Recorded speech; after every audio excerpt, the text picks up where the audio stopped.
Hello and welcome to the Anxious Knitter podcast. My name is Joy and I'm the Anxious Knitter.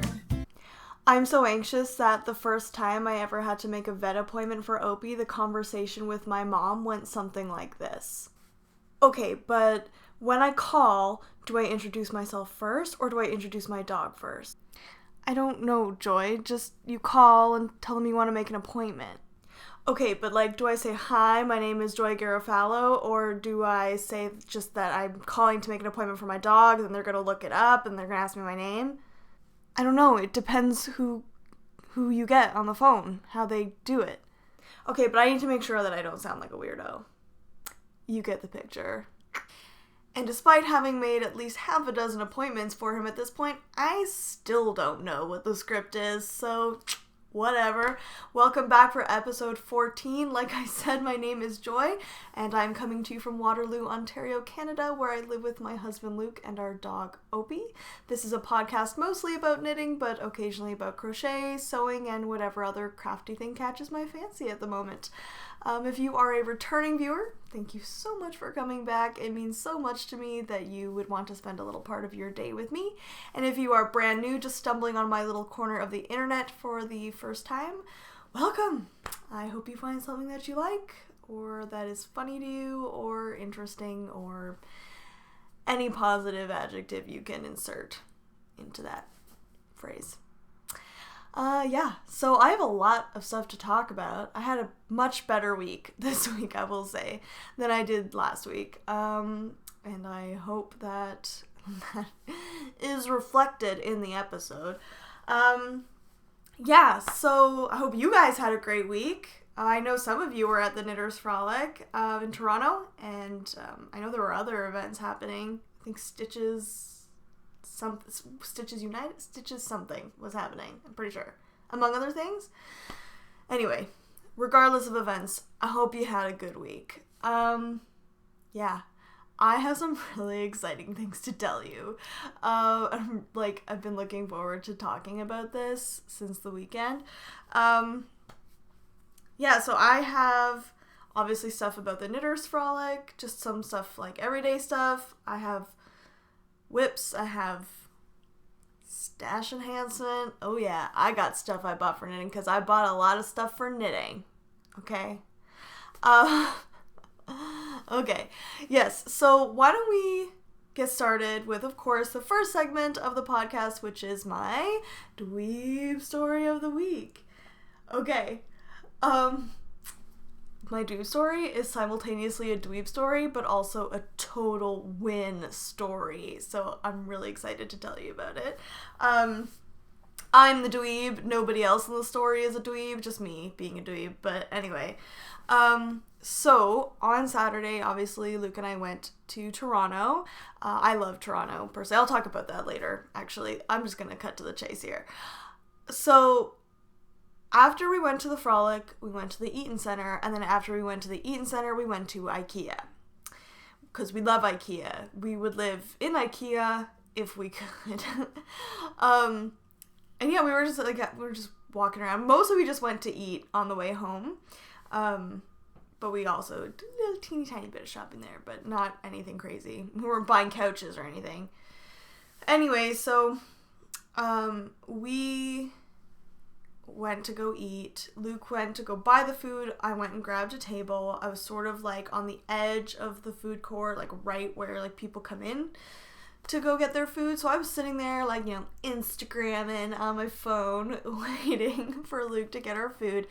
And I just kind of looked up and I see this woman. And I was like, that woman looks like Catherine O'Hara. I was like, but it can't be Catherine O'Hara.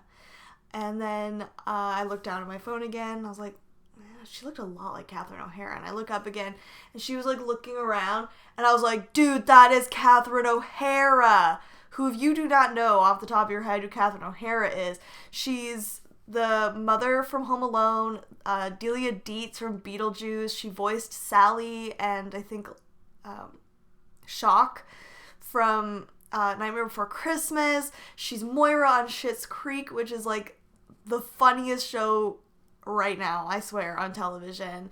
Oh my god, I could honestly. Oh, and she's She's in Best in Show. She was Cookie in Best in Show, which is one of my absolute favorite movies as well. So essentially she's in almost every movie that I've ever loved growing up. I was like, yeah, so that's Catherine O'Hara. I'm like texting my mom like, Catherine O'Hara is at IKEA right now. Oh my god. And she's like, oh my gosh, what? And then I thought I saw her go into the food court to sit down or something. And so when Luke came in, I was like, oh my gosh, Catherine O'Hara is here at IKEA in Toronto. And he's like, no, there's no way. I was like, no, it's her. I know Catherine O'Hara. See, the funny thing is, I can run into a family member in public and not know who they are. I have literally run into my brother and been looking at him going, I know that guy. Where do I know that guy from? Until he literally looks into my eyes and says, does mom know you're here?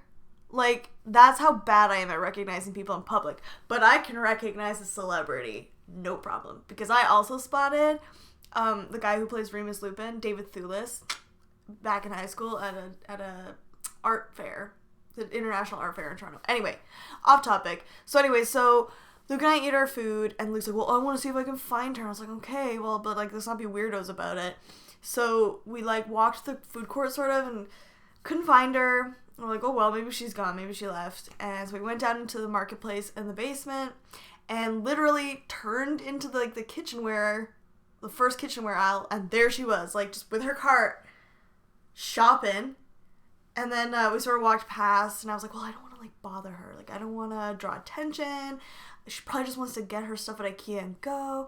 Luke's like, yeah, but I've never run into a celebrity before. And I was like, yeah, but like, let's not be those people. I don't know.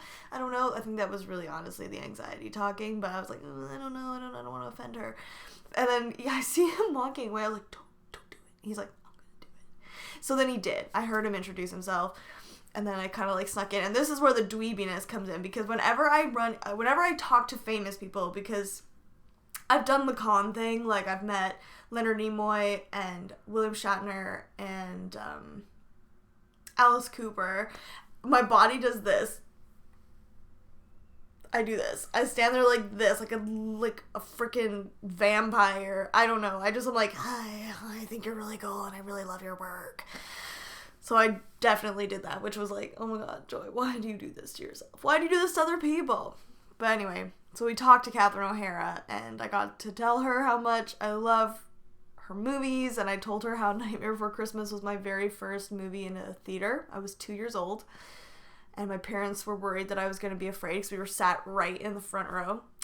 And I loved it, and it explains so much about who I am as an adult today. And she was just so, like, sweet, and it was just so cool. Like, I love Catherine O'Hara. Like, she's been such a huge part of, like, my childhood movie viewing experience. And I ran into her at IKEA while she was shopping. I didn't get any photos or anything because I just, like, again, I didn't want to draw attention. I don't think anybody else even heard our conversation because we were kind of the only ones in that section. So, like, I didn't want to, like, blow her cover. Like, when I met David Thewlis, we blew his cover hard, and like there was like suddenly like 30 kids all wanting photos, and then everybody else wanting photos, and the guy just wanted to look at some art. But yeah,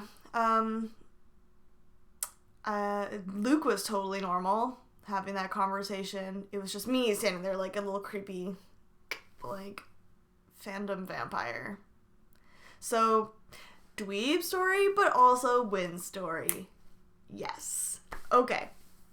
So that was all very exciting. And that's the end of the dweeb story. So I hope you guys enjoyed that little tidbit. And now we can move on to a very exciting portion of today's episode, which is Hear Ye, Hear Ye. Announcements, guys. And guess what those announcements are? Giveaway prizes. Oh yeah, that's right.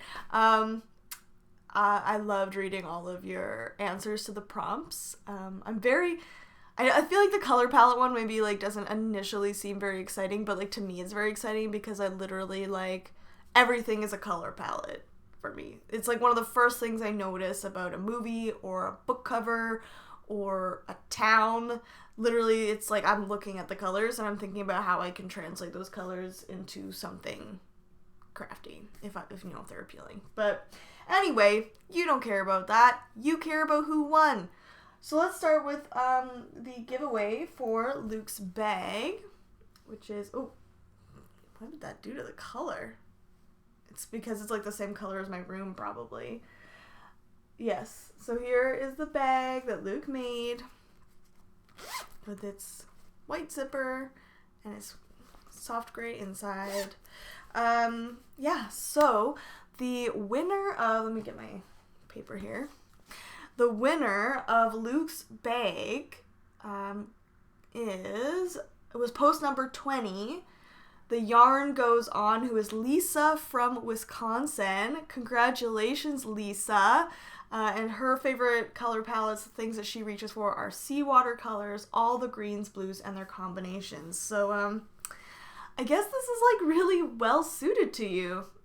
Because, it's definitely, I think, counts as, like, a sea green kind of thing. So, congratulations, Lisa. Yeah, contact me on Ravelry just to let me know that you saw this. If I don't hear from you in a couple days, I'll just message you myself. But yeah, congratulations for winning that bag, and I will send that off to you as soon as I get your address and whatnot. And then our second giveaway was for the Exordium Shawl by Rebecca Picot of Fuse Fiber Studio, who's also a yarn dyer, and who generously also added to the prize package 2 skeins of yarn, I believe, in her pearls and her blossom colorway. Blossom or apiary? I can't remember off the top of my head. My bad. Both of them are beautiful, whatever. Oh, there goes Opie. Interrupting the giveaway. He's just so excited about it. Wow. Is the anticipation killing you? Okay, so the winner of the Fuse Fiber Studio package, I will call it. Oh my goodness. Opie! Okay. Was post number 5, Cape Nedic Knitter, who is Amy from Maine, and her most knitworthy people in her life are her husband and her oldest daughter, who is 7, who both love hand knit socks and hats. So congratulations, Amy. I will put Rebecca in touch with you ASAP so that she can get your address and send you off your yarn and gift you your pattern. So congratulations, guys. There will be one more giveaway coming up, probably end of May, beginning of June. Well, not mid-June.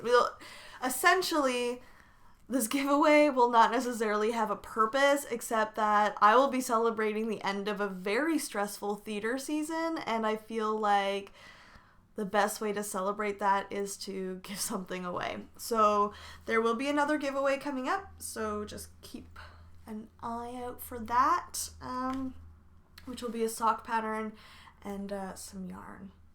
So that's pretty cool. And there's also something else that's really exciting coming up, but I'm not really going to talk about it until a little bit later. Yeah, so I think that is all for announcements.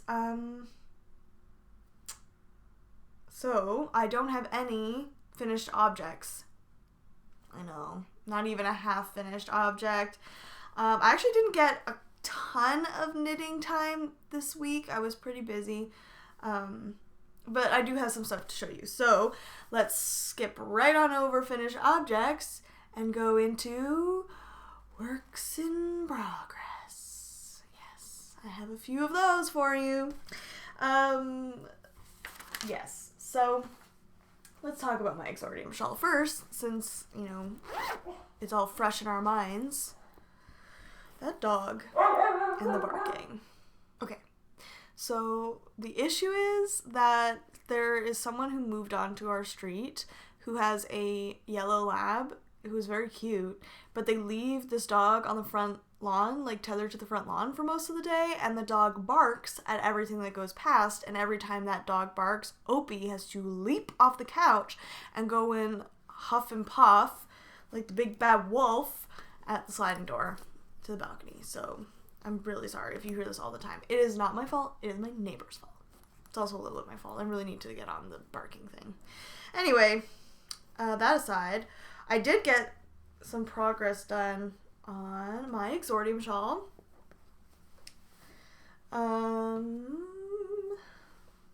Yes, so this is what I've got so far.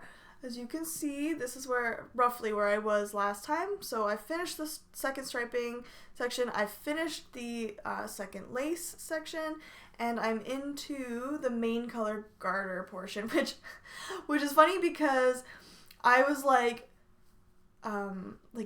feverishly knitting through the lace so that I could get to the garter section for car knitting, and then on the drive home I only knit a few rows on the drive, and then I knit a few no, I didn't even knit at all on the drive home. I totally forgot that I brought my knitting. I was so starstruck by Catherine O'Hara.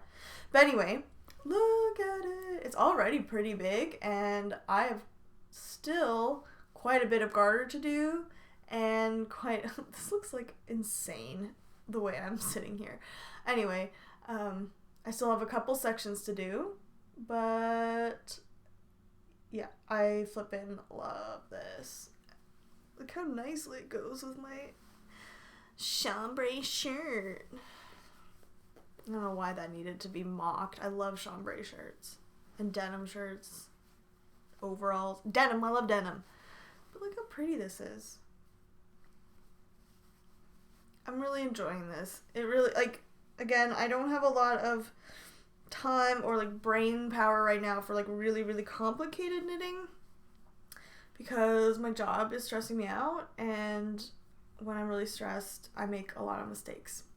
So this has been really nice.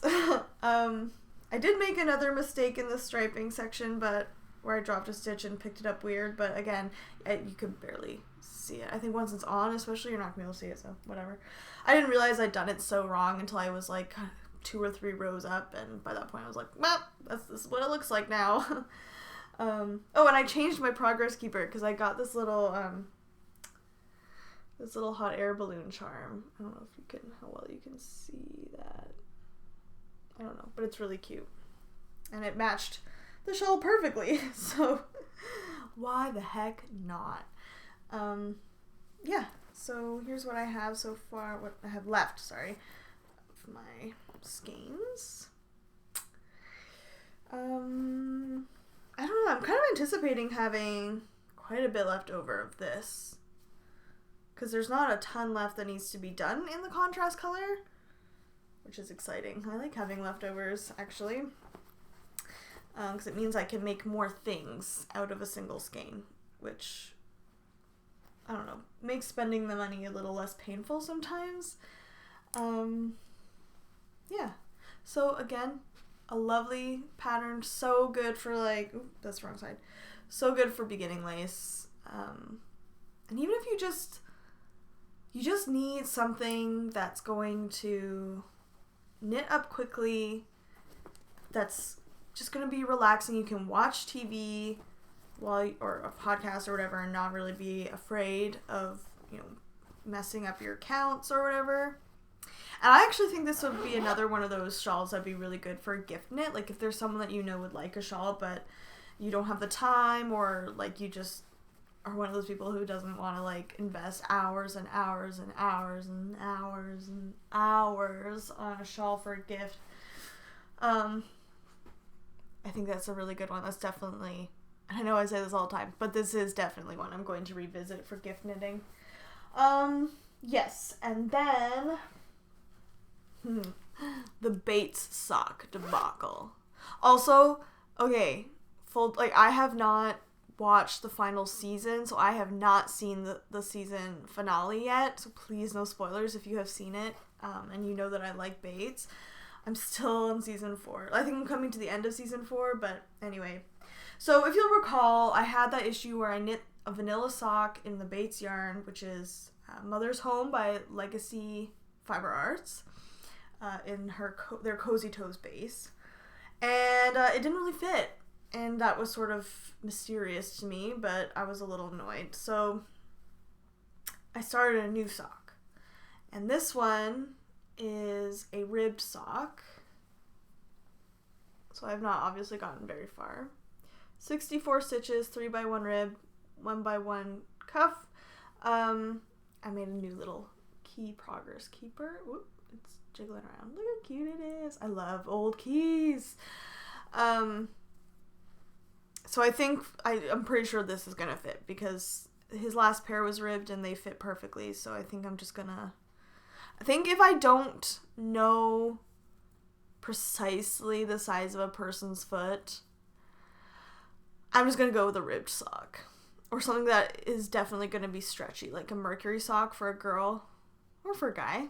Guys could wear mercury socks. They're not that feminine. Whatever. Just because I think it's a safer option, and I don't know. I like the texture. I don't mind knitting it. I don't find it annoying to do the ribbing. And my plan for my own pair of bait socks is thus.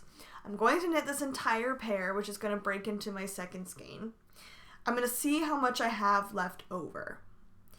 If I have enough to knit a pair of socks for myself, the Hermione's Everyday Socks, then I will just knit those and I will forget about that vanilla sock, which, if you've forgotten, is this, which gave me grief from start to finish. And I'll just forget about that sock and maybe unravel it for my sock yarn blanket. If I don't have quite enough, I'm still going to do that, and then I will just unravel, to the best of my ability, the vanilla sock, because I specifically bought that yarn anticipating making myself Hermione's Everyday Socks, or at least like a textured sock, and it's kind of bumming me out to have gone through all of that, and to have only the vanilla sock, which was not my intention. I already said that. Anyway, I'm talking in circles. So that's my plan. That's what I'm going to do.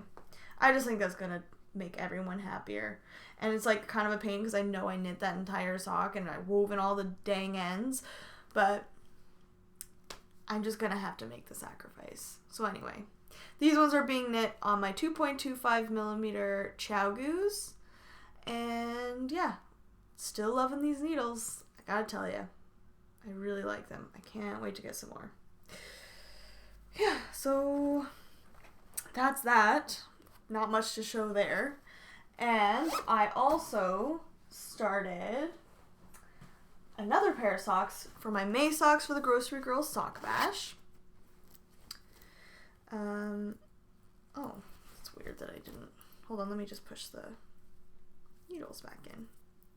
So I'm knitting these on my 2.25 millimeter Haya Sharps. And I'm knitting, oh my word, the Devil's Snare socks by Erica Luder, another free Harry Potter inspired pattern with lace that goes down the front. I'm doing, oh wait, sorry, hold on.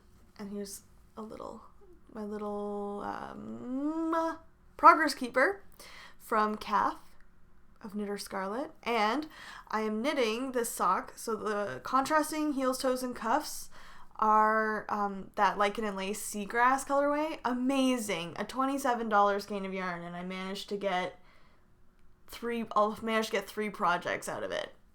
Seems pretty good. And then the main body of the sock is one of Kath's yarns, the one that she sent me, the Peach Pie, which is, let me look. Oh, I have it right here. Try not to make too much noise. It's a superwash wool and nylon blend. So definitely, it's a nice, sturdy sock. I think it's going to wear really well. And I'm really enjoying this. I did film that sock casting on video, which I will throw at the end, the very, very end, after my end credits. I don't know how helpful that will be, full disclosure, honestly. But I hope that, it was what you were looking for. Sorry, my yarn's all tangled up. Yeah, so the funny thing about this, though, is that the backside is just flat stockinette, which you're yeah, easy peasy, right? apparently for me, it's the struggle that I have, because do you know how many times I have knit all the way across the row and I knit the lace row instead of the stockinette portion, and I have to unknit an entire lace row and then knit the dang lace row again on the opposite side? Oh my gosh, I've done it like 3 or 4 times. Blah.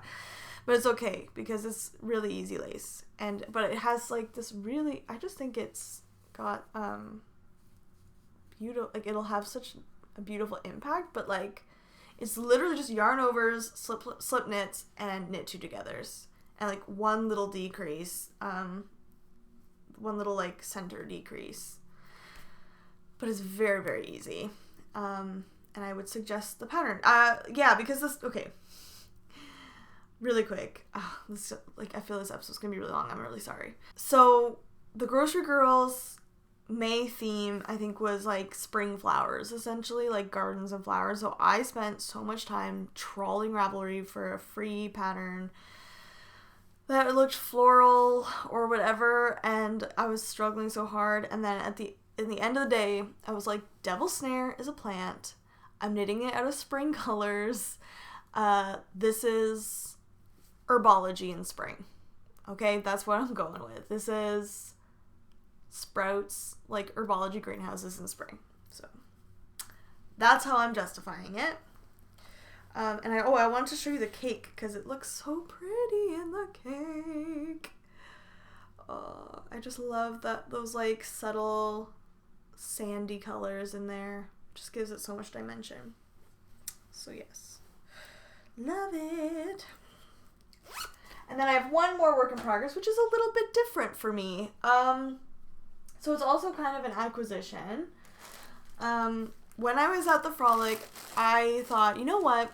I'm going to pick up some fiber for spinning, because I have had a drop spindle since I was 8 years old. I bought it in Toronto. Here it is. I bought it in Toronto at the Black Creek Pioneer Village. My mom bought it for me. It literally says on here, handmade by Bert Cantor's, 1998. So it's a handmade spindle. What was so cool about the Black Creek Pioneer Village was that when I went back in the 90s, and even I think I went again as a teenager, everything in the shop pretty much was handmade in the village. So like you could buy brooms that were handmade by the broom maker. You could buy the beautiful like tin, I don't know what it's called, perforated tin designs, like and stuff, all the weavings. I remember I bought I got a little gingham bonnet that I still have, and I still love it. I had bought like dried lavender that they grew in the gardens, and a little like hand crocheted lace lavender sachet. And I bought this, and I bought a bag of fleece. So this is a bottom whorl spindle, and hold on. I know from a tutorial that these are actually typically used for plying more than spinning your singles, but obviously this is what I have, so this is what I use. But I had to cut off my original yarn, this little bit of yarn that I had done back in 1998, guys. That's how old this flippin' yarn is. I'm probably gonna keep it. I don't know what I'm gonna tie it around, maybe a jar or something. But yeah, look at that. And it's like, it was just this bag of fleece. But I don't know what happened to the fleece. It must have gotten thrown in the garbage, I'm sure. But yeah, so I had that. So I bought this bag, and I figured it was 100 grams of Corriedale in the Autumn Dusk colorway. It was $8.95, and I thought, even if this is the worst thing I ever do, $9 is not a huge monetary commitment. So I loved these colors, and I thought, Autumn Dusk, yes, that is exactly what I like. Now, ironically, I don't think it looks like an Autumn Dusk when I started spinning it. I think this is my fault. I don't think this is the fiber's fault. But I think it looks like troll hair. Doesn't it look like the troll hair Those troll dolls, oh my gosh. So I've done about 25 grams right now. I'm going to do 50 grams, and then I'm going to do the next 50 grams, and then I will ply it. I do want to get a top whirl spindle, just out of interest, like say, not like a super fancy one or anything, you know, just something basic. Ooh, I just hit myself in the face with a hook.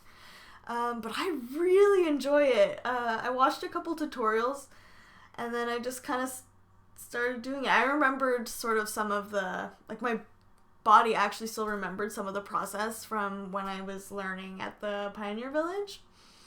But I just thought, like, why the heck not? I have the spindle, why not? And, like, in all fairness, will I ever knit with this yarn? Unlikely. What I'm kind of thinking is going to happen is I will skein it up so it looks kind of pretty, and then I might put it in a shadow box. I think that might be nice as, like, my first successful spin, at least my first, like, little skein, because obviously all I did was, like, a few yards of that original fleece. Obviously it's very uneven and probably kind of hilarious to any of you who are you know, experienced spinners, but I'm having a good time. I find it very relaxing and just fun to see how everything spins up. And actually, since I'm not really intending to do anything with it, I've been sort of experimenting as well, where, like, sometimes I will spin with, like, all 3 colors going at the same time. Right now I'm doing 2. I've been trying even, like, where I only do, like, 1 color, and then I go into, like, so I go from the purple to the pink to the orange to the green. Because why not, right? I'm just experimenting. I figure once I finish this, I will probably go and get, like, another braid, and I'll probably pick a more subdued colorway. But the thing that I wanted to mention, and I'm just going to really, like, hint at this very quickly because we didn't really discuss, like, oh my gosh, stop it, Joy, you're going to hurt yourself. Me and a couple of other podcasters are thinking about doing a drop spindle along in the summer because the 3 of us are total noobs, and we thought that it would be fun to do, like, a sort of a spin along, but, like, a craft that we're not, you know, necessarily proficient at. So keep an eye out for that if you are interested in trying a spindle. If you've bought a spindle or a kit and you never tried it because you were too afraid to or whatever, this might be a really good opportunity for that. So yes, and I'm so sorry I can't remember the name of the shop. A lot of the shops I probably won't remember the names that I bought them from because it was a whirlwind. But yeah, I like it. It's soft. It's fun. Alright, that's it for my whips. So let's move right along to stuff I bought for knitting. Okay. So, the Toronto's Knitter Frolic. I did take a little bit of video, not much. I might put it in here.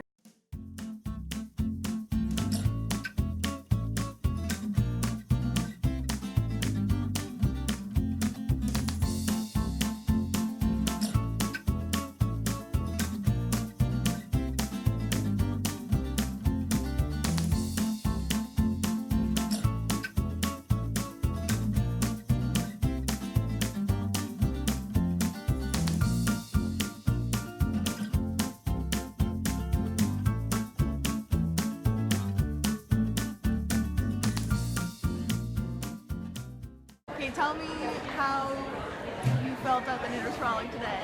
I felt like it was awesome. A lot of cool people, a lot of cool, nice ladies, cool guys. Really friendly people, a lot of cool colors. Yeah. And as a non-knitter, was it still worth walking around with a knitter? Absolutely. There's so much, like, beautiful, like, yarn to look at and touch and feel, so why not?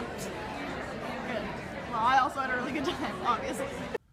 Whoa. Oh my god. Hi guys. Okay, so we are just leaving the Knitters Frolic now at the Japanese Canadian Cultural Center in Toronto, and it was amazing. I hope you guys can hear me because obviously I'm not mic'd. I felt weird about like actually talking and vlogging at the thing, so I didn't. And now I'm doing it in the car in this like kind of shady parking lot. But yeah, so I got so much stuff. I can't wait to show you guys. And if you have never been to a fiber event, you should go. And if you are in the like GTA and extended like Ontario area, you should go next year because it is so much fun. And guys, I will say it 100 times, knitters are the nicest people at events like this. Having been to like so many like Toronto conventions at this point, nobody is as nice as they are at a knitting convention. So yeah, I think I'm gonna post a little tiny preview of what I got on Instagram, but otherwise obviously you will have seen my haul when this goes into my next episode. So yeah, it was a great time, and Luke had a good time, and yes, bye. So thoughts on driving in Toronto? Lots of waiting. Yeah. And impatient people. Lots of angry people. Yeah. Lots of people that are not very forgiving when you don't know the rules of driving in Toronto. Or friendly. But I'll be the friendly one. Yeah. For everyone else.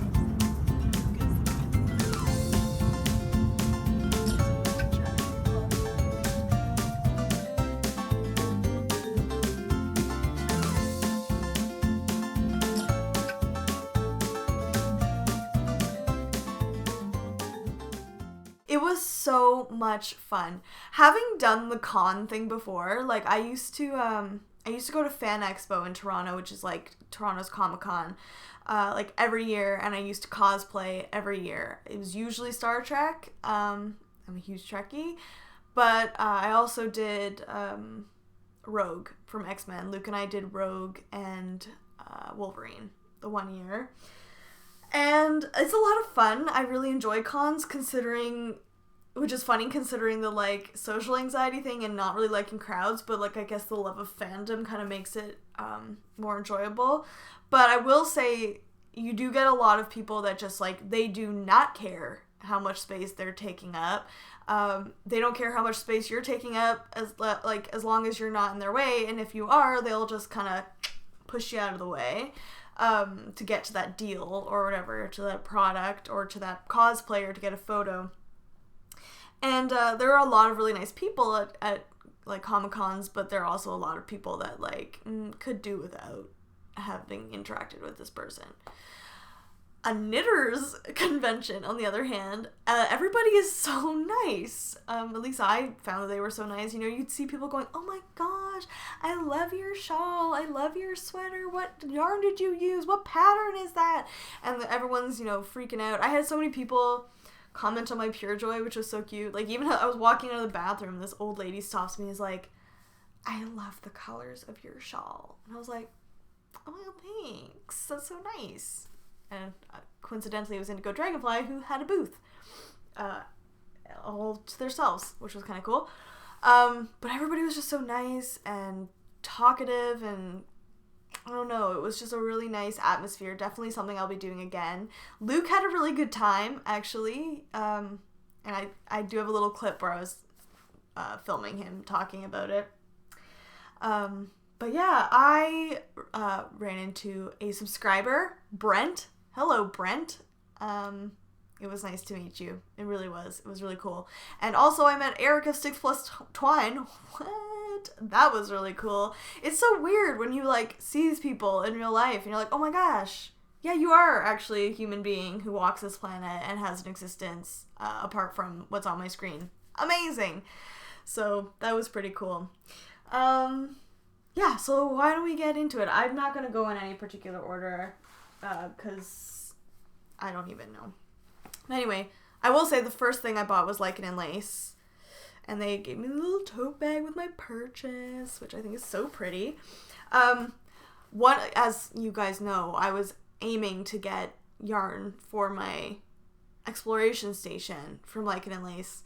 Now, Luke and I got there an hour and a half after the thing started. So when we got there was about 8 to 10 skeins left from their entire stock. And only one of them was close to what I had been looking for because I wanted singles, right? So everything else was pretty much all sock, and I think there maybe was one other singles color, but it wasn't what I was looking for. So anyway, I did get the one skein, and I did reskein this just because, like retwist it because it was bothering me that this was sliding off all the time. Because the skein was wound so small. They have such cute little tiny skeins. But anyway, this is Lichen and Lace in their 1-ply super wash merino fingering, 100% merino, 400 yards in the Silver Fox colorway, which I think is very pretty, and it's so soft. And I just, oh gosh, guys, I love single ply yarn. I would knit everything out of single ply yarn if it was like realistic to do so. I just think I love the rustic look of it. So yes, I was very excited to get this one skein of singles. The reason I didn't get any of the other sock yarns from them, because I do really enjoy them, obviously. I've knit with them multiple times. But my local yarn shop stocks their 80/20 sock. So I figured if I really want Lichen and Lace sock yarn, I'll just go to my local yarn shop and buy it there. They didn't really have any colorways that my local yarn shop, like left, I mean, that my local yarn shop doesn't carry. So yes, I got my one skein of Lichen and Lace. Then there, I think it was the Purple Pearl, Purple Pearl. I think it was something like that. And they had a little promotion on, I think they were all one of a kinds, possibly. But I picked up 3 skeins of Zen Yarn Garden yarns, which I've never used before. This is their Serenity Silk single, which is 75% superwash merino, 15% cashmere, 10% silk, 430 yards. So I got this coppery yarn. And ironically, Very Pink Knits just posted a giveaway for, I believe, Zen Yarn Garden, so you should go check that out. This one doesn't have a name or anything, but I thought this was really beautiful. And then I also bought this one, which is a one-of-a-kind called Arctic, which has this really lovely like blues, and it has the rust and the grays, so I thought these would look really nice together as something, maybe something like Lisa Much. That looks like something like a Lisa Much pattern. Ooh, yeah, so I really like those two together. And then I bought this one potentially for my exploration station, which is the charcoal colorway. It's the same thing, which is just, this makes me think of Edinburgh, actually. The all the cobblestones and just the color of the architecture, like on the Royal Mile and stuff. So yes, really like that. So I'm gonna hold on to the ones that I bought for my exploration station here. Then I bought from a Canadian dyer, Blue Brick Ombre. I bought a skein of their Killarney sock, 80% superwash merino, 20% nylon, 500 yards in the colorway Heron. Now this is actually a gradient, not a variegated. This was one of the places too that I was like, gotta go, gotta get something from Blue Brick. I just thought this was really, really pretty, and you can see, you know, you got all your grays in there and the bright blues. So I can't wait to cake this up when it's time to knit with this. I think something simple, probably. I'm thinking maybe a Boneyard Shawl by Stephen West, or an Atwood Shawl by Nicole of Hugh Loco, or maybe even like that Age of Brass and Steam kerchief, because I did knit one of those out of worsted weight for my mother-in-law, but I thought maybe, I mean, I like the shape of it, I'll just knit it until I have no more. I don't know. If you have any suggestions for a shawl that would look nice as a gradient, let me know in the comments. I'd be really interested to know. I've been looking at patterns and haven't decided on anything. I don't think this will be cast on for a little while, but really, really like this. And Luke had a really nice conversation with the husband of the dyer, who he's a crocheter, and Luke was talking about sewing, and I thought that was cute. Okay, so I did get one skein of Madeline Tosh, Tosh Merino Light, in the Cove colorway, which is one of my favorite colorways. I was hoping to find a skein of Earl Grey because that is actually my dream colorway, but like Cove is very, very close from what I can tell, so I don't feel like I missed out at all. But this is definitely going in the exploration station. And I love the way Madeline Tosh skeins their yarn. They're just like this perfect, squishy, like, I don't know, it's just so satisfying to like have it. This was one of the last things I bought, actually. And I was very excited to like, I think there was only one left, and I was like, wow, mine! Yes. Then I bought, I'll show this one, and then this one. So I did get some skinny singles, hedgehog fiber skinny singles in the Ferrum colorway, which is this really lovely, like, rich, dark gray brown. And this is also for my exploration station. I had been hoping to find a skein of Whiskey Barrel from Madeline Tosh, but this is like almost identical as far as I can tell. So I was really happy about that. And I've never used hedgehog fibers, so I was excited. They had so much at this store. I was really impressed by that. Like, there was such a selection. I was going back and forth, back and forth.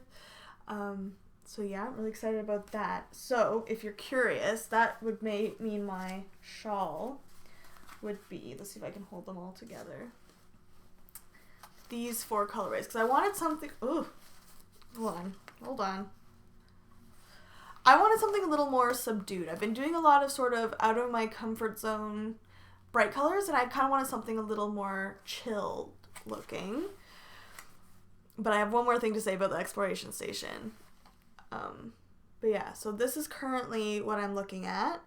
I'm very happy with that combination. But anyway, also at that store, I got another new to me brand, which is, okay, it says Meadowcroft Dye Works Yarn Rehab.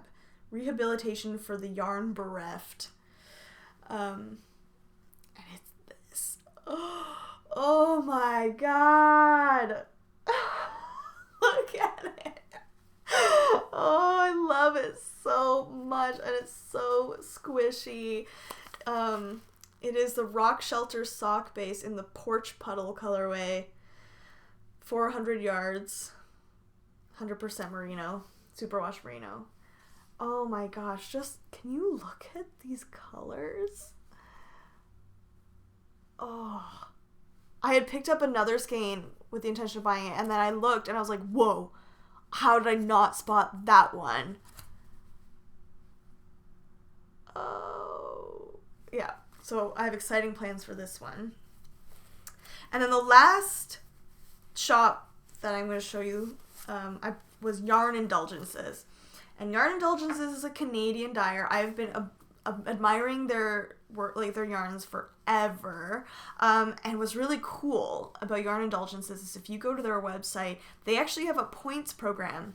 And you get points for your purchases, I believe, but you also get points just for visiting the store, which is amazing. I've never encountered that from an indie dyer.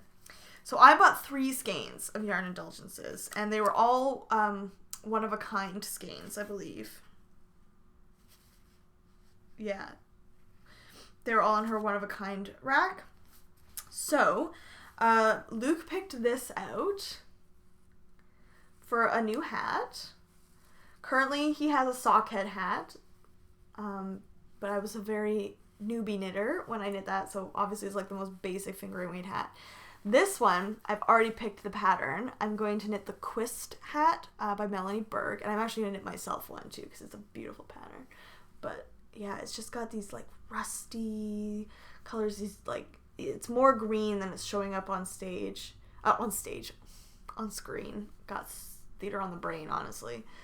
And then some like dark blues. And I just think it is so pretty. And here's her cute little logo. Can I do it without it like I want you to be able to see it. It's got this really cute little, there you go, cute little birdie on it. This one doesn't even have a name. It's just her Indulgent Fingering Base 100% Superwash Merino. 438 yards. 100% British wool, dyed in Canada. So that's kind of cool. And then the next one I got was this Mavi Pink tonally one. And this is Cranberry Satin. Again, this was on her one of a kind thing, so I don't know if you can get this in her shop, but I'm sure she has something similar. Yeah, so this really pretty mauve. And so one of the other things I was shopping for was my Sizzle Pop shawl. And I've been dying to cast on the swatch, but I wanted to have everything in the skein to show you.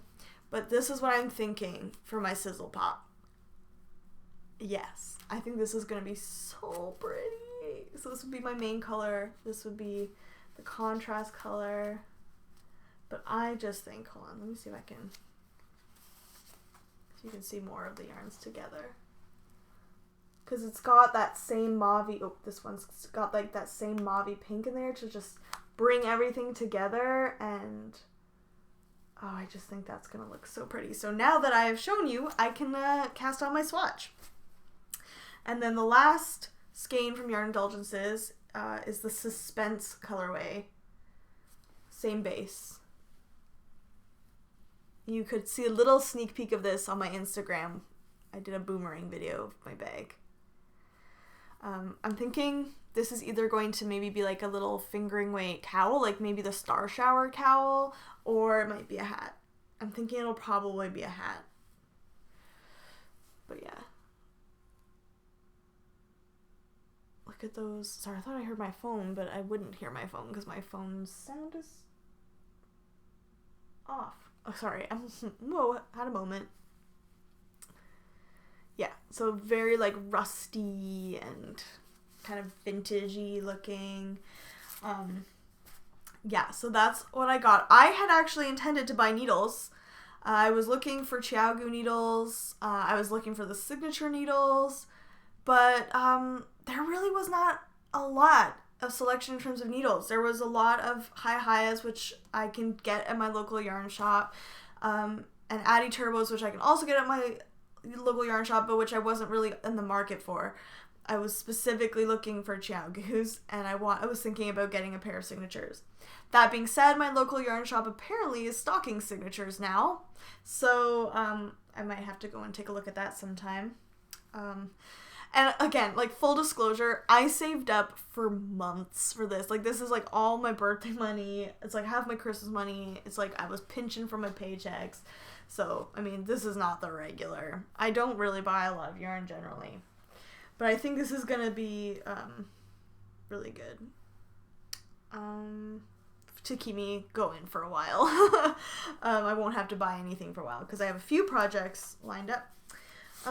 Yeah, so see if I can get all of them together.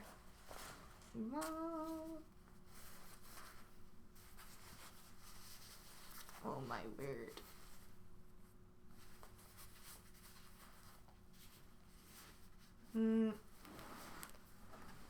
Whoa, so much squishiness. It is delightful.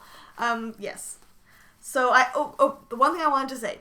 Okay, so I showed you my exploration station, but I had a moment where I had put this and this and the pink in here.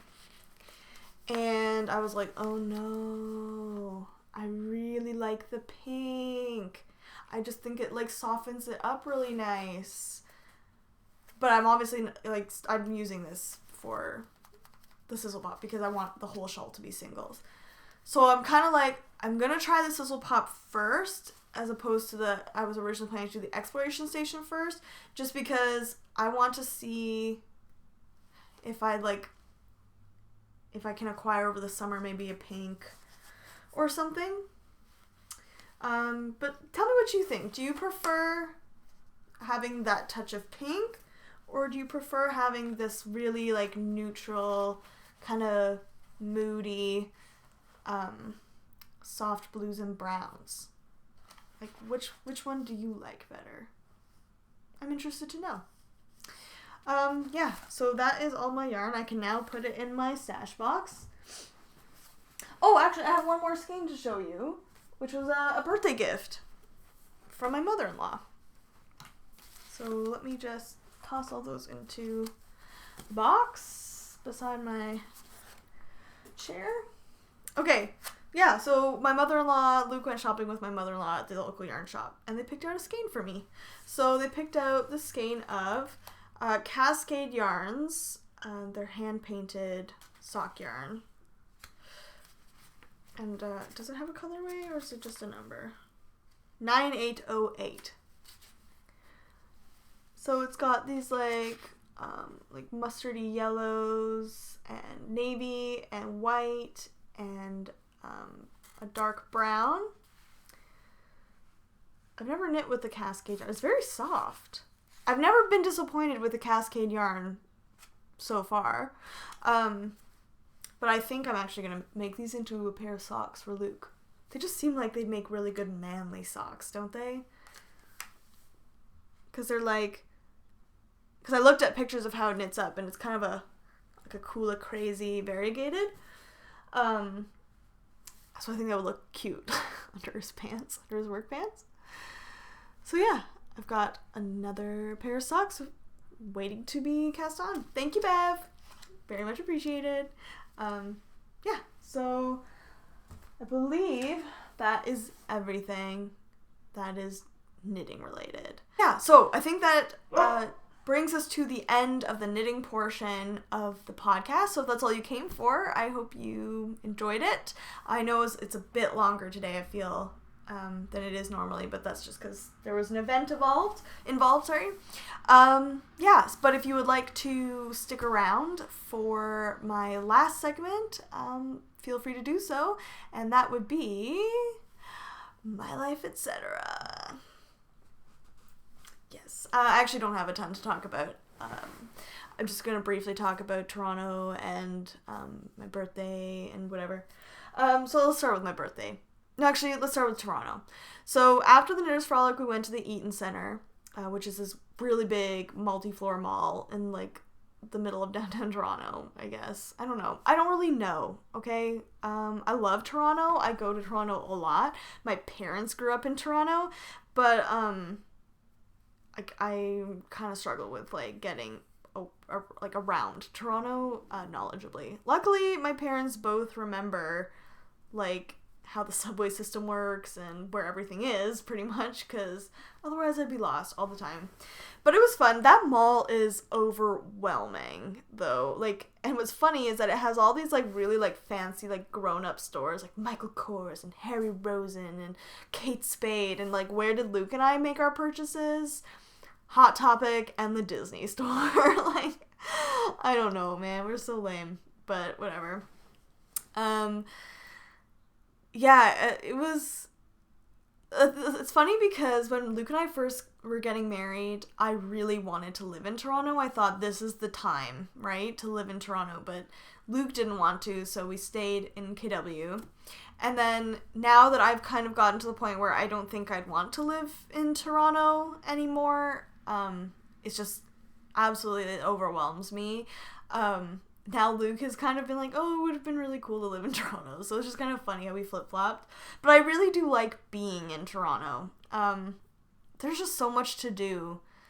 We go like 3 times a year to do stuff. We're going again at the end of May to, I think we're going to go to the AGO, which is the Art Gallery of Ontario, which is actually a setting in my novel. For about 5 seconds. And then we're gonna go see Frightened Rabbit, which is a Scottish band, which is very exciting. I'm very much looking forward to that.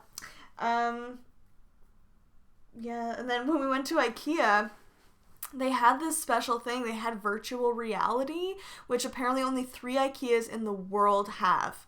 Toronto, Brussels, and Stockholm. So Luke got to do virtual reality and like make pancakes in a like virtual IKEA kitchen, and it was hilarious to watch. I did take some video, but I think it's on his phone, so I won't be able to get it in time to put it in here, but oh well. And that was, yeah, it was really funny, and it's just so random. And like, they weren't even trying to sell you anything. They just wanted to like collect information about the technology, and if you thought it was like useful for marketing purposes. So that was pretty funny. And then yeah, we got home. It was just nice. We had put Opie in boarding for the night, so we didn't have to worry about like getting home by a certain time, or like taking him out for his late night bathroom break or anything. It was just nice to just come home. And we watched Best in Show because we were like, Catherine O'Hara! So we watched Best in Show, which is a really funny movie if you have not seen it, and it's almost entirely improvised. So it's really cool. It's like the same people, I think, who did Spinal Tap, and A Great and Mighty Wind, I think, is the other one. I haven't seen that one, though. Yeah, and then on the Sunday, I went to work, which was kind of a killjoy, but whatever. After, you know, such an awesome Saturday. And then after that, we went to my parents to celebrate my birthday and my little brother's birthday. I say little, younger. He turned 22. Because his birthday was actually yesterday. So our birthdays were very close together, so we just celebrated them together. And that was nice. We had yummy cheesecake, and we had pizza, and we played this game that's like, it's literally just cards, and it's like, name 3 books, name 3 women's magazines, name 3 state parks, or whatever, or national parks, and you have 5 seconds to spit it out. So there's not like a board game or anything, you just went to however many cards you got, and I love games like that, so that was really fun. Did anything else happen? I think that's really it. I didn't really have other than Saturday, I didn't have a very exciting week. But it was a pretty good week, all things considered. So I'm looking forward to knitting some more. I have Peter Rabbit rehearsal today. I have some photo editing I have to do for work. Pretty average stuff. Yeah, if you would like to find me elsewhere on the internet, you can find me on Ravelry as dabblejoy. And you can find the Anxious Knitter podcast group in the groups tab on Ravelry, just the Anxious Knitter podcast, I think. You just have to look up the Anxious Knitter. I'm sure it'll show up. And if you would like to find me on Instagram, where I'm the most active, you can find me at Rhineland Story. And as always, that information will be in the description box below. And I will have the show notes up hopefully either today or tomorrow for episode 14. I hope you guys have a wonderful rest of your week. And I look forward to talking to you next time. Happy knitting, happy living, over and out.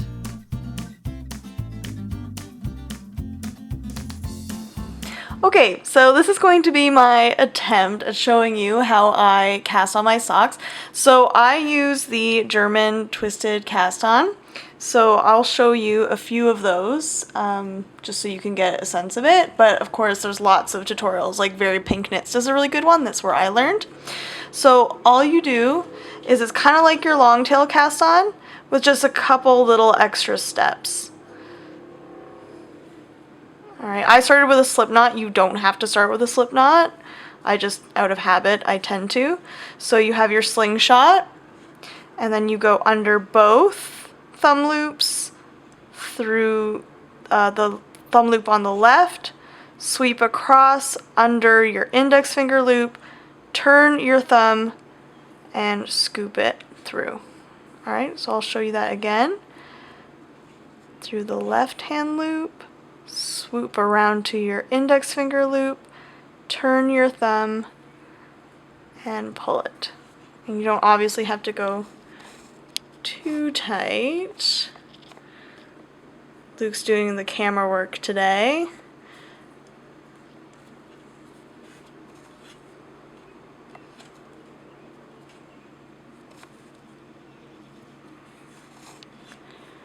Under both, left hand loop, swoop across, under, and pull.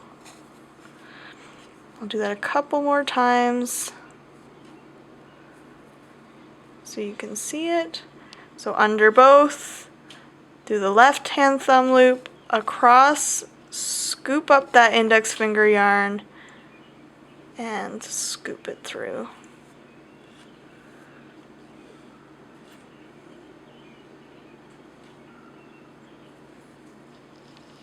Alright, so now I have all of my stitches cast onto my needle, and obviously I'm doing magic loop. Oh, with this, this is tight. This is always my least favorite part. So I'm going to slide these all the way to the center of my cable. I'm going to make sure that my stitches are not twisted, and I'm just going to count to halfway. 2, 4, 6, 8, 10, 12, 14, 16, 18, 20, 22, 24, 26, 28, 30, 32. Split my stitches in half, and then I'm just gonna pull them all the way to the top. This part I always get sort of like, sorry if you can hear my needles just clickety-clacking everywhere. I always get kind of like freaked out, like, oh no, I twisted them all, it's gonna be terrible, but like somehow it always works out. Okay, so that's gonna be my back needle. Yeah, I just try to make sure that they're all facing down as I'm sliding them up the needle. Oh.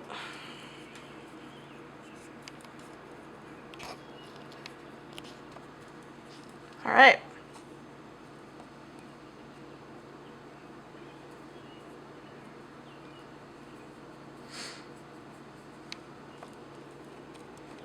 And now basically we are ready to start knitting. So I always have like crazy long tails, so I always get confused, and more than once I've had to rip it out because I realized I was knitting with my stupidly long tail.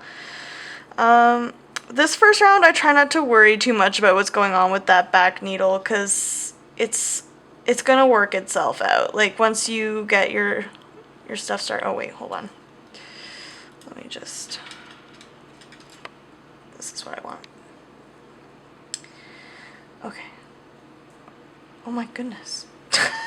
There we go. Maybe? Oh my word, you guys. This is what I get for trying to, like, teach somebody something, right? Okay. Are we focused? Are we ready? Alright, so I'm just gonna start my ribbing. And I think for this one, I'm gonna do my knit one, purl one. No twists for me, because I don't like that. And when I tension my yarn at the beginning, for those first couple stitches, it's the second stitch that I pull a little more taut to bring those stitches together. And the first like round or two, I always have that like terrifying line of yarn that makes me think I've ruined the whole thing, as per usual. But after about the third round, it just kind of, everything sucks itself in.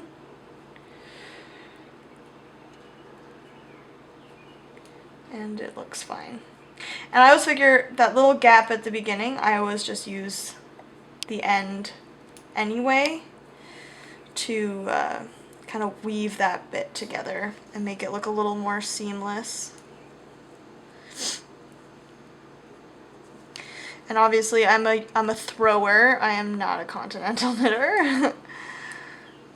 Especially at the beginning. It's funny because I actually flick now, which is not what I expected. But the first couple rows I always throw. I always feel like I get the best, most stable tension, because I guess it's the first way I learned how to knit. So yeah, coming up to the end of the first needle.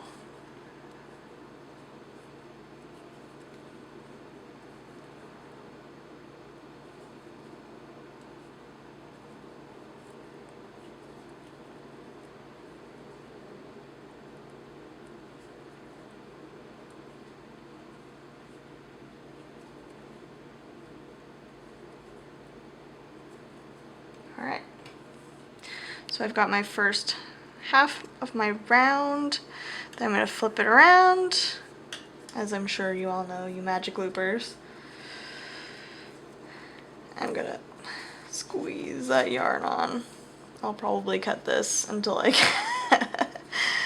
get it all the way on. The first row is always the hardest, no matter what you're doing. Alright, and then we are ready for the next round. Just making sure that you have, well, this is how I do it anyway. I have my yarn in the middle and then I scoop under for that first knit stitch, which I do pull pretty snug, and then I pull that little bit extra before I go into that purl stitch.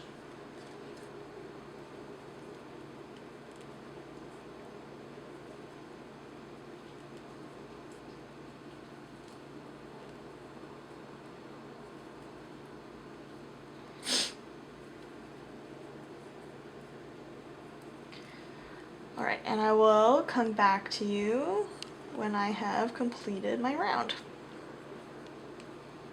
Alright, so I have completed my first round. As you can see, I have this line of doom here, but I'm not going to worry about it because it's going to go away.